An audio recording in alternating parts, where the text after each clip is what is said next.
OD and ID basically means inner diameter or outer diameter.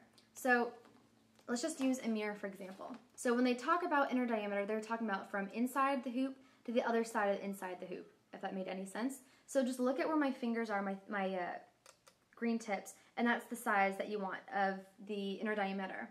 If they ask for outer diameter, and let me just start by saying, most places will assume that you mean inner diameter when it comes to size, unless they specifically ask for outer diameter. So outer diameter is when you measure not inside from one side to the other, but from outside.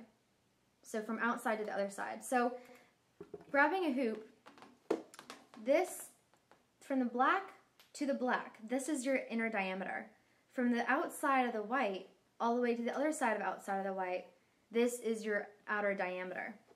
So, for example, your size is also going to change, by the way, based on how thick it is. So, if you can see, this hoop is a little bit thicker than this hoop.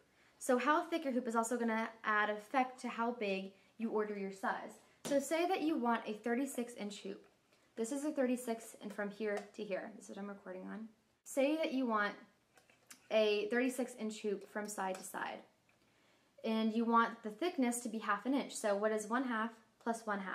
That is basically 1. So 36 becomes a 37. When you decide to maybe get an inch thickness instead, you go from 36 to 1 inch plus 1 inch. So 36 plus 1 and 1 is 38. So your size becomes 38 instead of 36 because of the thickness. And that's what that means. If you need to correct anything I'm saying so far, let me know. And I will put annotations on this video. Materials that you can make your hoop out of. A lot of people use PVC and PE piping. Usually they don't tell you, they'll just say they use standard hooping material, but if it really matters to you, then I would recommend asking them. Usually PVC is a little bit heavier, just a tad, and PE is a little bit lighter.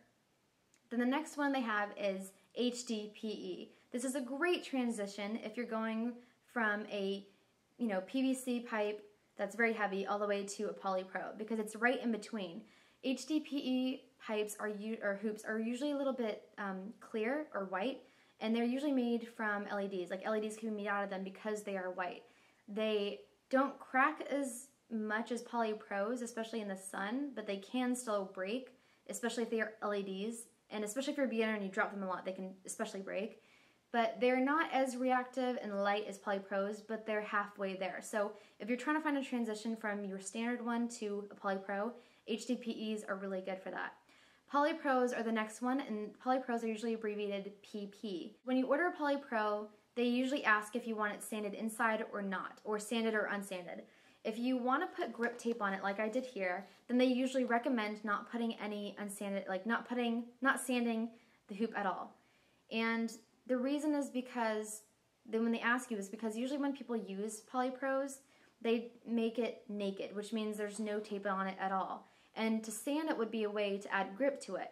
If you decide to grip it, you don't want to add, if you decide to not put grip tape on the inside of it, and you want to sand it, then I would recommend cross-hatching it, which means cross, cross, cross, cross, cross, cross, because it works like grip tape anyway. If you are still wondering about putting grip tape on, grip tape is what is usually on most of your hoops, especially beginner hoops, to make it stick. So if you can still make it look naked even if you have grip tape on the inside as well. So if you have, say, a pink hoop, for example, ta-da, and you decide to get pink grip tape or orange grip tape, it would still look naked. Especially if you're just like moving it really fast and you still can't see the black really, and it's not really that much of a difference. And as far as connectors, there are 2 different types of connectors that I know of. You can have it where there's like a metal latch and you break it apart like this. And also, polypros are really good because flip them this way, step on them to kind of loosen them. I really wish you could see this, but polypros are great also because a lot of them are travel size, so travel. And if you don't want a metal connector, you can also opt for no metal connectors. And I feel like I'm going to the bathroom, that's weird.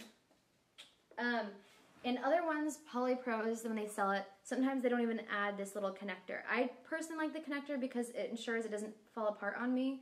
because I had that happen with my Hypnotica hoop, which I don't recommend, which is a travel one. But that's what will come when you order a Poly Pro, whether connector or no connector at all. Poly Pros are really good if you're trying to find a transition from being an intermediate skilled level hooper to advanced, because if you're in the part of just doing trick after trick and you want to be able to actually start dancing with it, get really fast with it, then you could do a Poly Pro because it helps you actually force you to kind of get in that rhythm. People always talk about how they're really reactive, but sometimes it's not really clear, so I'm going to just use this as a demonstration. So I'm going to use a certain force with this hoop. I'm going to use this. This is the kind of, let's see, this is the kind of force I'm using. And then I'm going to do a flick. So I'm going to let it go, wait for it to go back my hand, and then grab it. So I'm going to do it again. So as you can see, like, I don't know if you can see the first time I did it, it kind of went like this, or the second time I did it where my hand was kind of like wobbling a little bit. It's really hard to really control big heavy hoops because it requires so much force and pressure. So keeping this pressure, and you can't see my pressure I'm adding right now, but add this pressure to something a little bit lighter and maybe a little bit smaller, and this is the same kind of movement. Like, this is the same force I was putting behind this one, but it's going faster because it's lighter. But let's do the flick. So flick, like, I feel like I have so much more control over it. So that being said, when you do a certain trick in hoop dancing with the Poly Pro, it's really easy to control it and do a certain move. But I don't recommend Poly Pros for beginners because obviously if you don't know how to do a trick right, the Poly Pro can come back and hit you in the face, literally. If you are a beginner and you're learning how to do certain things certain with your wrist and you make it a little weird, like you turn it a little bit weird, then it might wobble a little bit and you need to learn to keep practicing with it until you get it right. But if you go with a Poly Pro and you do a little weird flick, it's not going to be subtle. It's not going to be a small mistake. It's actually going to keep wobbling and be a huge